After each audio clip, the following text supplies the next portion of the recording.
ಅಂತ ಕಾರ್ಪೊರೇಟ್ ನೀವು ಇರ್ಲಿಲ್ಲ ಬೆಳಿಗ್ಗೆ ಮಾತಾಡಿದಾಗ ನೀವು ಇರ್ಲಿಲ್ಲ. ಅಲ್ಲ ಸರ್, ಇಲ್ಲೇ ಉತ್ತರ ಕೊಡ್ಲಿಲ್ಲ. ಅವ್ರು ಕೊಡ್ತಾರೆ, ಆಮೇಲೆ ಕೊಡ್ತೇನೆ. ಸಾಯಂಕಾಲ ಮಾತಾಡಿದ್ದೀರಿ ಸರ್, ತಾವು ಊಟ ಆದ್ಮೇಲೆ ಮಾತಾಡಿ ಸರ್. ಊಟ ಎಲ್ಲ ಊಟ ಆದ್ಮೇಲೆ ಮಾತಾಡಲ್ಲ, ಈಗಲೇ ಮಾತಾಡೋದು ಸರ್. ಆಮೇಲೆ ಎಲ್ಲರೂ ಕೂಡ ಇಯರ್ಫೋನ್ ಹಾಕಿ ಈಗೆಲ್ಲ ಬೆಳಿಗ್ಗೆ ಮಾತಾಡಿದಾಗ ನೀವು ಇರ್ಲಿಲ್ರಿ ಮಾತಾಡಿದಾಗ. ಬೆಳಿಗ್ಗೆ ನೀವು ಯಾರು ಇದ್ದೀರಾ ನಾಯಕತ್ವ ಕೇಳಿ ಅಲ್ಲಿ. ಹಾಗಾದ್ರೆ ಯಾರನ್ನ ತೀರ್ಮಾನ ಮಾಡೋದು? ಜ್ಞಾನೇಂದ್ರ ಇದ್ರು. ಮಾತಾಡ್ಲಿ ಅಧ್ಯಕ್ಷರೇ, ಇವರೊಂದು 5 ನಿಮಿಷ ಮಾತಾಡ್ಲಿ. ಇಲ್ಲ ಮಾನ್ಯ ಅಧ್ಯಕ್ಷರೇ, ನಿಮ್ಮ ಅನುಮತಿ ಮೇರೆ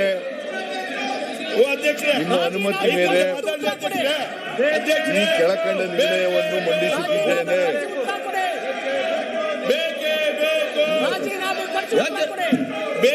ಪ್ರತಿಪಕ್ಷ ನಾಯಕರೇ ನಿಮ್ಮ ನಂಬಿ ನೀವು ಮಾತಾಡಿಕೊಂಡು ಹೇಳಿ ಪ್ಲೀಸ್. ಸಂದ ಕೊಡ್ತಾರೆ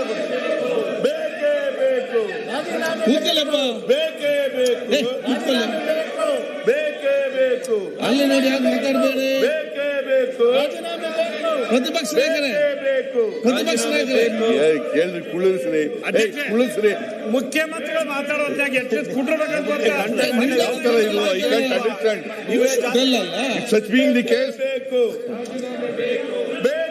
ನಾವು ಇನ್ಯಾವತ್ತೂ ಒಪ್ಪಲ್ಲ, ನೀವು ಕರೆದು ಒಪ್ಪಲ್ಲ. ನೀವು ಈ ರೀತಿ ಮಾತಾಡಕ್ ನಾವು ಬಿಡಲ್ಲ. ನಿಮ್ಮ ಲೀಡರ್ಗಳನ್ನು ಮಾತಾಡಿದ್ರು, ನೀವೊಂದು ಮಾತಾಡ್ತಾ ಹೇಳಿದ್ರೆ ರಾಜೀನಾಮೆ ಡಾಕ್ಯುಮೆಂಟ್ ಕೊಡ್ಲಿ ಅವರು. ನಿಮ್ಮನ್ನ ಅಲ್ಲಿ ಮಾತಾಡಿದ್ರು ಚರ್ಚೆ ಮಾಡಿದಂತ ಸರಿಯಾ? ಈ ಬಿಜೆಪಿ ಶಿಕ್ಷಕಿಯಾಗಿ ಮಾತಾಡೋದು ಬಿಡಪ್ಪ ಸಾಕು. ಮಾನ್ಯ ಅಧ್ಯಕ್ಷರೇ, ಕುಳಿರ್ಸಾಗಿದ್ರೆ ಯಾರು ನಿಮ್ ಮಾತು ಕೇಳಲ್ಲ, ಅವ್ರನ್ನ ಹೊರಗಡೆ ಹಾಕಿ. ಸಂಜೆ ಸದನ ಮುಗಿಯೋ ಮುಂಚೆ, ಅಲ್ಲ ಸದನ ಅಂತಲ್ಲ, ಟೈಮಿಂಗ್ ಫಿಕ್ಸ್ ಮಾಡಿ. ಮುಖ್ಯಮಂತ್ರಿಗಳ ಮಂಡನೆ ಆದ ನಂತರ ಉತ್ತರ ಕೊಡಿಸ್ತೀರಾ ಅಥವಾ ಆಮೇಲೆ ಕೊಡಿಸ್ತೀರಾ ಅಂತ ಹೇಳಿ. ಯಾವಾಗಂತ ಸಾಯಂಕಾಲ ಅಂತ ಹೇಳಿರೋದು. ನಡೆಸ್ತೀರಾ? ಹೌದು, ರಾತ್ರಿ ನೀವೇ ಹೇಳಿದ್ದೀರಲ್ರಿ 12 ಗಂಟೆವರೆಗೆ ನಡೆಸಿ ಅಂತ ನೀವೇ ಹೇಳಿದ್ರಿ.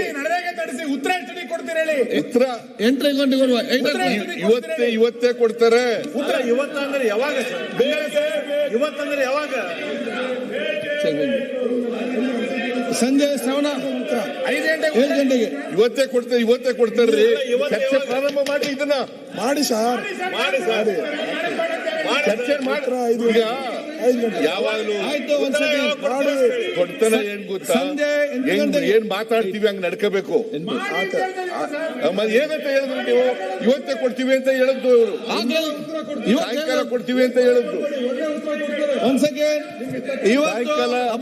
ಸಾಯಂಕಾಲ ಉತ್ತರ ಕೊಡ್ತೀವಿ ಅಂತ ಹೇಳಿರೋದು.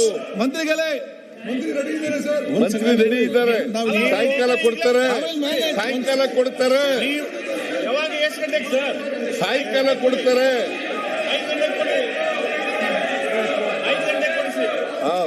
ಕೊಡಿಸ್ತಾರೆ. ಅವ್ರು ರೆಡಿ ಇದ್ದಾರೆ. ಆಯ್ತು,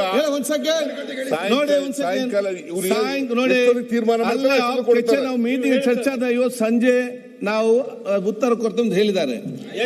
ನಿಲ್ಲಪ್ಪ, ಎಷ್ಟು ಒಂದ್ ಸೆಕೆಂಡ್. ಅದಕ್ಕಾಗಿ ಇವತ್ತು ಸಂಜೆ 8 ಗಂಟೆಗೆ ತಾವು ಉತ್ತರ ಕೊಡ್ಬೇಕು.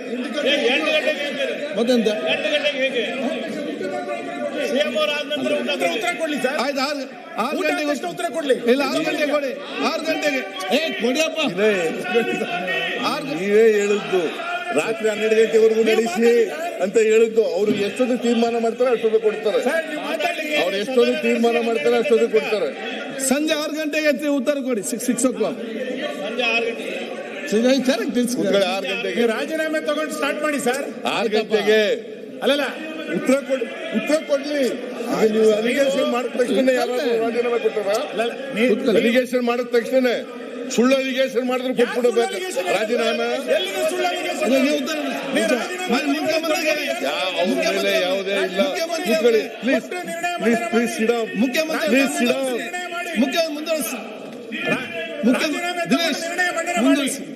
ರಾಜೀನಾಮೆ ಸರ್, ತಗೊಳ್ಳಿ, ಮುಂದುವರಿಸಿ. ಮಂಡನೆ ಮಾಡಿ. ಮಾಡ್ತಾರೆ ನೀವು ಮಾನ್ಯ ಹೇಳ್ರಿ ಅಂತ ಮುಖ್ಯಮಂತ್ರಿ ತಾವು ಮುಂದುವರಿಸಿ. ಹೇಳ್ದಕ್ಕೆಲ್ಲ ಮಾಡ್ತಾ ಕೂತ್ಕೊಂಡ್ರೆ ಯಾರು ಸರ್ಕಾರನೇ ನಡೆಸಕ್ಕಾಗಲ್ಲ. ಆಯ್ತು, ಈ ಸದನವು ಭಾರತದ ಪ್ರಜಾಸತ್ತೆಯ ಭದ್ರ ಬುನಾದಿಯಾದ ಪಂಚಾಯತ್ ರಾಜ್ ವ್ಯವಸ್ಥೆ ರಾಜೀನಾಮೆ ಮತ್ತು ಅಧಿಕಾರ ವಿಕೇಂದ್ರೀಕರಣದ ತತ್ವಗಳಿಗೆ ನನ್ನ ಸಂಪೂರ್ಣ ಬದ್ಧತೆಯನ್ನು ಪುನರುಚ್ಚರಿಸುತ್ತದೆ. ಗ್ರಾಮೀಣ ಬಡವರ ಪಾಲಿನ ರಾಜೀನಾಮೆ ಕೊರಡೆ ಸಂಜೀವಿನಿಯಾಗಿದ್ದ ರಾಜೀನಾಮೆ ಕೊರಡೆ ಮತ್ತು ಗ್ರಾಮೀಣ ಬದುಕಿನ ಅವಿಭಾಜ್ಯ ಅಂಗವಾಗಿದ್ದ ಮಹಾತ್ಮ ಗಾಂಧಿ ರಾಷ್ಟ್ರೀಯ ಗ್ರಾಮೀಣ ಉದ್ಯೋಗ ಮುಖ್ಯಮಂತ್ರಿ ಕುರ್ಚಿ ಉಳಿಸಿಕೊಳ್ಳಿ ಕಾಯ್ದೆಯನ್ನು ನರೇಗಾ ರದ್ದುಗೊಳಿಸಿರುವುದನ್ನು ಈ ಸದನವು ಅತ್ಯಂತ ಗಂಭೀರವಾಗಿ ಪರಿಗಣಿಸುತ್ತದೆ. ಕೇಂದ್ರ ಸರ್ಕಾರವು ಏಕಪಕ್ಷೀಯವಾಗಿ ಜಾರಿಗೆ ತಂದಿರುವ ಹೊಸ ವಿಬಿ ರಾಮ್ಜಿ ಕಾಯ್ದೆಯ ಒಕ್ಕೂಟ ವ್ಯವಸ್ಥೆಯ ಮೂಲ ಆಶಯಗಳಿಗೆ ಮತ್ತು ಗ್ರಾಮೀಣ ಜನರ ಜೀವನೋಪಾಯದ ಬಗ್ಗೆಗೆ ಮಾರಕವಾಗಿದೆ. ಗ್ರಾಮೀಣ ಬಡ ಕುಟುಂಬಗಳಿಗೆ ಆರ್ಥಿಕ ಭದ್ರತೆ ನೀಡುವ ಸಲುವಾಗಿ 2005ರಲ್ಲಿ ಅಂದಿನ ಡಾಕ್ಟರ್ ಮನಮೋಹನ್ ಸಿಂಗ್ ನೇತೃತ್ವದ ಯುಪಿಎ ಸರ್ಕಾರವು ಮಹಾತ್ಮ ಗಾಂಧಿ ರಾಷ್ಟ್ರೀಯ ಗ್ರಾಮೀಣ ಉದ್ಯೋಗ ಖಾತ್ರಿ ಕಾಯ್ದೆಯನ್ನು ಜಾರಿಗೆ ತಂದಿತ್ತು. ಈ ಯೋಜನೆಯು ನಿರುದ್ಯೋಗ ನಿರ್ಮೂಲನೆ, ವಲಸೆ ತಡೆ, ಲಿಂಗ ತಾರತಮ್ಯವಿಲ್ಲದೆ ವೇತನ ನೀಡುವಿಕೆ, ಪಂಚಾಯತ್ ವಿಕೇಂದ್ರೀಕರಣದ ಬಲವರ್ಧನೆ ಹಾಗೂ ಗ್ರಾಮೀಣ ಜನರ ವೈಯಕ್ತಿಕ ಹಾಗೂ ಸಮುದಾಯ ಆಸ್ತಿಗಳ ಸೃಜನೆಯಿಂದ ಕ್ರಾಂತಿಕಾರಿ ಬದಲಾವಣೆ ತಂದಿದೆ. ಹೊಸ ಕಾಯ್ದೆಯು ಸಂವಿಧಾನದ 21ನೇ ಅನುಚ್ಛೇದದಲ್ಲಿ ಸಿಗುವ ಜೀವಿಸುವ ಹಕ್ಕನ್ನು ಮತ್ತು ಜೀವನೋಪಾಯದ ಹಕ್ಕನ್ನು ಉಲ್ಲಂಘಿಸುತ್ತದೆ ಹಾಗೂ ಸಂವಿಧಾನದ 73ನೇ ತಿದ್ದುಪಡಿಯ ಮೂಲಕ ಗ್ರಾಮ ಪಂಚಾಯಿತಿಗಳಿಗೆ ನೀಡಲಾದ ಅಧಿಕಾರವನ್ನು ಮತ್ತು ಸ್ವಾಯತ್ತತೆಯನ್ನು ಕಳೆದುಕೊಳ್ಳುವ ಮೂಲಕ ಸಂವಿಧಾನದ 73ನೇ ತಿದ್ದುಪಡಿಯ ಬ್ರಹ್ಮಾಂಡ ಭ್ರಷ್ಟಾಚಾರ ರಾಜೀನಾಮೆ ಕೊಡ್ಲಿ. ಆಶಯಕ್ಕೆ ವಿರುದ್ಧವಾಗಿರುವುದಲ್ಲದೆ ಮಾನ್ಯ ಅಧ್ಯಕ್ಷರೇ ಈ ತರ ಕುಸಿತವನಲ್ಲಿ ನಾನು ನೀವು ಕರಿಬಾರ್ದು ಇನ್ನು ಯಾವತ್ತು ನಮಗೆ ಓಕೆ ವಾಟ್ ಇಸ್ ದಿಸ್? ಅಧ್ಯಕ್ಷ ಮುಖ್ಯಮಂತ್ರಿಗಳ ಉತ್ತರ ನಾಯ್ಕರೇ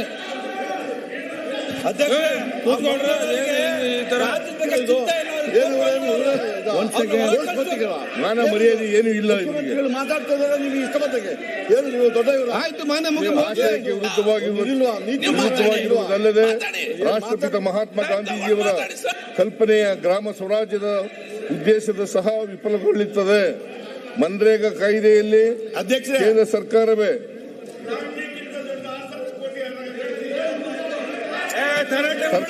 ನೂರು ಮಾನವ ದಿನಗಳ ಕೂಲಿ ಹಣವನ್ನು ಶೇಕಡ 100 ಸಂಪೂರ್ಣವಾಗಿ ಭರಿಸುತ್ತಿತ್ತು. ರಾಜ್ಯಗಳ ಜೊತೆ ಸಮಾಲೋಚಿಸದೆ ಕೇಂದ್ರವು ಏಕಾಏಕಿ ರಾಜ್ಯ ಸರ್ಕಾರಗಳು ಅನುದಾನವನ್ನು ಭರಿಸಬೇಕೆಂಬ ಫೈನಲ್ ನಿಯಮವನ್ನು ಹೇರಿದೆ. ಮತ್ತೆ ನಾನು ಹೊರಗೆ ಹಾಕಿದಂತ ನಮ್ಗೆ ಹೇಳ್ಬೇಡಿ ಅಷ್ಟೇ. 25 ಮಾನವ ದಿನಗಳ ಕೆಲಸ ಒದಗಿಸುವುದಾಗಿ ಹೊಸ ಕಾಯ್ದೆಯಲ್ಲಿ ಹೇಳಲಾಗಿದ್ದರೂ ವಾಸ್ತವವಾಗಿ 50 ಮಾನವ ದಿನಗಳ ವೆಚ್ಚವನ್ನು ರಾಜ್ಯ ಸರ್ಕಾರವು ಭರಿಸಬೇಕಾಗುತ್ತದೆ. ಇದು ಒಕ್ಕೂಟ ವ್ಯವಸ್ಥೆಯ ರಚನೆಯ ಮೇಲೆ ಗಂಭೀರ ಪರಿಣಾಮ ಬೀರುತ್ತದೆ ಹಾಗೂ ಸಂವಿಧಾನದ ಅನುಚ್ಛೇದ 258 ಮತ್ತು ಅನುಚ್ಛೇದ 280ಗಳನ್ನು ಸ್ಪಷ್ಟ ಉಲ್ಲಂಘನೆ ಮಾಡಿದೆ. ಕರ್ನಾಟಕವು ದೇಶದಲ್ಲಿ ಅತಿ ಹೆಚ್ಚು ತೆರಿಗೆ ಪಾವತಿಸುವ ರಾಜ್ಯಗಳಲ್ಲಿ 2ನೇ ಸ್ಥಾನದಲ್ಲಿದೆ. ನಮ್ಮ ಗ್ರಾಮ ಪಂಚಾಯಿತಿಗಳು ಅತಿ ಹೆಚ್ಚು ತೆರಿಗೆ ಸಂಗ್ರಹಿಸುವ ಮೂಲಕ ಕರ್ನಾಟಕವು ದೇಶದಲ್ಲಿಯೇ ಮೊದಲ ಸ್ಥಾನದಲ್ಲಿದೆ. ವಿಕೇಂದ್ರೀಕರಣ ವ್ಯವಸ್ಥೆಯನ್ನು ಸಮರ್ಪಕವಾಗಿ ಅನುಷ್ಠಾನ ಮಾಡಿರುವುದರಲ್ಲಿ ಕೂಡ ರಾಜ್ಯವು ಮೊದಲ ಸ್ಥಾನದಲ್ಲಿದೆ. ಕರ್ನಾಟಕಕ್ಕೆ 14ನೇ ಹಣಕಾಸು ಆಯೋಗದಲ್ಲಿ ಶೇಕಡ 4.71% ತೆರಿಗೆ ಹಂಚಿಕೆಯನ್ನು ಶಿಫಾರಸು ಮಾಡಲಾಗಿತ್ತು. 15ನೇ ಹಣಕಾಸು ಆಯೋಗದಲ್ಲಿ ಶೇಕಡ 3.64ಕ್ಕೆ ಇಳಿಕೆಯಾಗಿತ್ತು. ಈಗ 16ನೇ ಹಣಕಾಸು ಆಯೋಗದ ಶಿಫಾರಸಿನಲ್ಲಿ ಶೇಕಡ 4.131 1/3 ಹಂಚಿಕೆ ಮಾಡಿದ್ದರೂ ಅದು 14ನೇ ಹಣಕಾಸು ಆಯೋಗದ ಶಿಫಾರಸಿಗಿಂತ 14.1% ಕಡಿಮೆಯಾಗಿದೆ. ಇಂತಹ ಸಂದಿಗ್ಧ ಸಮಯದಲ್ಲಿ ಹೊಸ ಕಾಯ್ದೆಯ ಮೂಲಕ ಯೋಜನೆಯ ಅನುಷ್ಠಾನದಲ್ಲಿ 40% ಹೊರೆಯನ್ನು ರಾಜ್ಯದ ಮೇಲೆ ಹೊರಿಸುತ್ತಿರುವುದು ರಾಜ್ಯದ ಆರ್ಥಿಕ ಬದ್ಧತೆಯನ್ನು ಮತ್ತು ಅಭಿವೃದ್ಧಿಯನ್ನು ಆದಾಯಕ್ಕೆ ದೂಡುವ ಹುನ್ನಾರವಾಗಿದೆ. ಮಹಾತ್ಮ ಗಾಂಧಿ ರಾಷ್ಟ್ರೀಯ ಗ್ರಾಮೀಣ ಉದ್ಯೋಗ ಖಾತ್ರಿ ಕಾಯ್ದೆಯಲ್ಲಿ ಉದ್ಯೋಗವು ಪ್ರತಿಯೊಬ್ಬ ವ್ಯಕ್ತಿಯ ಹಕ್ಕು ಹಾಗೂ ಬೇಡಿಕೆ ಆಧಾರವಾಗಿತ್ತು. ಆದರೆ ಹೊಸ ಕಾಯ್ದೆಯಲ್ಲಿ ಇದನ್ನು ಕೇಂದ್ರ ಸರ್ಕಾರ ರೂಪಿಸುವ ಮಾನದಂಡಗಳ ಹಂಗಿಗೆ ಒಳಪಡಿಸಿ ಜನರ ಹಕ್ಕನ್ನು ಕಳೆದುಕೊಳ್ಳಲಾಗಿದೆ. ದೆಹಲಿಯ ದಂತ ಗೋಪುರದಲ್ಲಿ ಕುಳಿತು ಯೋಜನೆಗಳನ್ನು ರೂಪಿಸುವ ಮೂಲಕ ಗ್ರಾಮ ಸಭೆಗಳ ಅಧಿಕಾರವನ್ನು ಕಿತ್ತುಕೊಳ್ಳಲಾಗಿದೆ. ಗ್ರಾಮ ಪಂಚಾಯಿತಿಗಳು ತಮ್ಮ ಅಗತ್ಯಕ್ಕೆ ತಕ್ಕಂತೆ ಕಾಮಗಾರಿಗಳನ್ನು ಆಯ್ಕೆ ಮಾಡುವ ಸ್ವಾತಂತ್ರ್ಯವನ್ನು ಕಳೆದುಕೊಂಡಿದೆ. ಕೇಂದ್ರ ಸರ್ಕಾರ ಆಯ್ಕೆ ಮಾಡಿದ ಪಂಚಾಯಿತಿಗಳಲ್ಲಿ ಮಾತ್ರ ಯೋಜನೆ ಜಾರಿಯಾಗುತ್ತಿದ್ದು, ಉಳಿದ ಕಡೆಗಳಲ್ಲಿ ಉದ್ಯೋಗದ ಹಕ್ಕನ್ನು ನಿರಾಕರಿಸಲಾಗಿದೆ. ಮಹಾತ್ಮ ಗಾಂಧಿ ರಾಷ್ಟ್ರೀಯ ಗ್ರಾಮೀಣ ಉದ್ಯೋಗ ಖಾತ್ರಿ ಯೋಜನೆಯಡಿ ಕಾಯ್ದೆಯಡಿ ನಮ್ಮ ಹೊಲ ನಮ್ಮ ದಾರಿ, ದನದ ಕೊಟ್ಟಿಗೆ, ಕುರಿ ದೊಡ್ಡಿ, ಕಣ, ಶಾಲಾ ಕಾಂಪೌಂಡು, ಶೌಚಾಲಯ, ಬದು, ಒಳಗಟ್ಟಿ, ಪಂಚಾಯಿತಿ ಕಟ್ಟಡ, ರಾಜೀವ್ ಗಾಂಧಿ ಸೇವಾ ಕೇಂದ್ರ, ತೋಟಗಾರಿಕೆ ಬೆಳೆಗಳು, ಆಟದ ಮೈದಾನದಂತಹ ಸ್ಥಳೀಯವಾಗಿ ಅಗತ್ಯವಿರುವ ಗ್ರಾಮೀಣ ಆಸ್ತಿಗಳನ್ನು ನಿರ್ಮಿಸಲಾಗುತ್ತಿತ್ತು. ಹೊಸ ಕಾಯ್ದೆಯನ್ನು PM ಗತಿಶಕ್ತಿ ಯೋಜನೆಗೆ ಜೋಡಿಸಿರುವುದರಿಂದ ದೊಡ್ಡ ರಸ್ತೆಗಳು ಮತ್ತು ಹೈವೇಗಳು ನಿರ್ಮಾಣಕ್ಕೆ ಬಳಕೆಯಾಗುತ್ತಿದ್ದು, ಇದು ಪರೋಕ್ಷವಾಗಿ ಗುತ್ತಿಗೆದಾರರು ಮತ್ತು ಕಾರ್ಪೊರೇಟ್ ಕಂಪನಿಗಳಿಗೆ ಲಾಭ ಮಾಡಿಕೊಡುವ ಯೋಜನೆಯಾಗಿ ಮಾರ್ಪಟ್ಟಿದೆ. ಇದು ಬಡವರ ಕೈಯಿಂದ ಅನ್ನ ಕಸಿದುಕೊಂಡು ಉಳ್ಳವರನ್ನು ಇನ್ನಷ್ಟು ಶ್ರೀಮಂತರನ್ನಾಗಿ ಮಾಡುವ ಯೋಜನೆಯಾಗಿದೆ. ಈ ಹೊಸ ಕಾಯ್ದೆಯು ವರ್ಷಕ್ಕೆ 12 ತಿಂಗಳ ಬದಲು ಕೇವಲ 10 ತಿಂಗಳು ಮಾತ್ರ ಕೆಲಸಕ್ಕೆ ಅವಕಾಶ ನೀಡುತ್ತದೆ. VB ಗ್ರಾಮ್ ಜಿ ಕಾಯ್ದೆಯಡಿ ಎಲ್ಲ ಗ್ರಾಮ ಪಂಚಾಯಿತಿಗಳು ಸೇರ್ಪಡೆಗೊಳ್ಳುವ ಖಚಿತತೆ ಹಾಗೂ ಕಾರ್ಮಿಕರಿಗೆ ನೀಡಲಾಗುವ ಕೂಲಿ ದರದ ಬಗ್ಗೆ ಯಾವುದೇ ಖಾತ್ರಿ ಇಲ್ಲ. ಈ ಅನಿಶ್ಚಿತೆಯು ಗ್ರಾಮೀಣ ಭಾಗದ ಕೂಲಿ ಕಾರ್ಮಿಕರು, ವಿಶೇಷವಾಗಿ ಮಹಿಳೆಯರು, ಪರಿಶಿಷ್ಟ ಜಾತಿ ಮತ್ತು ಪಂಗಡದ ಕಾರ್ಮಿಕರು, ಆದಿವಾಸಿಗಳು, ರೈತಾಪಿ ಜನರ ಹಕ್ಕುಗಳನ್ನು ಕಸಿದುಕೊಳ್ಳಲಾಗಿದೆ. ಗ್ರಾಮೀಣ ಭಾಗದ ಕೂಲಿ ಕಾರ್ಮಿಕರನ್ನು ಆಧುನಿಕ ಗುಲಾಮಗಿರಿಗೆ ತಳ್ಳುವ ಪ್ರಯತ್ನವಾಗಿದೆ. ಆದುದರಿಂದ ಈ ಮೇಲೆ ವಿವರಿಸಿದ ಪ್ರಮುಖ ಕಾರಣಗಳಿಂದ ಕೇಂದ್ರದ ಈ ನಡೆಯನ್ನು ಈ ಸದನವು ತೀವ್ರವಾಗಿ ವಿರೋಧಿಸುತ್ತದೆ.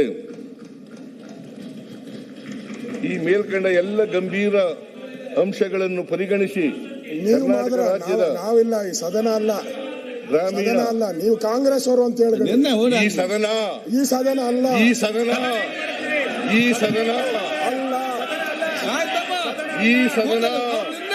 ಮತ್ತೆ ಚರ್ಚೆ ಮಾಡಿ, ನೀವು ವಿರೋಧ ಮಾಡ್ರಿ ಸದನ ಈಗ ಈ ಸದನ ಚರ್ಚೆ ಮಾಡಿ ಸದನ ಅಲ್ಲ. ಆಯ್ತು, ಚರ್ಚೆ ಮಾಡುವಾಗ ಹೇಳಿ, ಚರ್ಚೆ ಈಗ ಸರ್ಕಾರ ನಿರ್ಣಯವನ್ನು ಮಂಡಿಸ್ತದೆ. ಇಲ್ಲ, ನೀವು ಚರ್ಚೆ ಮಾಡಾಗ ಮಾಡಿ. ಕಾಂಗ್ರೆಸ್ ಅವರು ಏನ್ ಗೊತ್ತಿಲ್ಲ, ಮುಂದುವರಿಸಿ. ಆದುದರಿಂದ ಮೇಲೆ ವಿವರಿಸಿದ ಪ್ರಮುಖ ಕಾರಣಗಳಿಂದ ಕೇಂದ್ರದ ಈ ನಡೆಯನ್ನು ಈ ಸದನವು ತೀವ್ರವಾಗಿ ವಿರೋಧಿಸುತ್ತದೆ. ಸರ್ಕಾರ ತೀವ್ರವಾಗಿ ವಿರೋಧಿಸುತ್ತದೆ.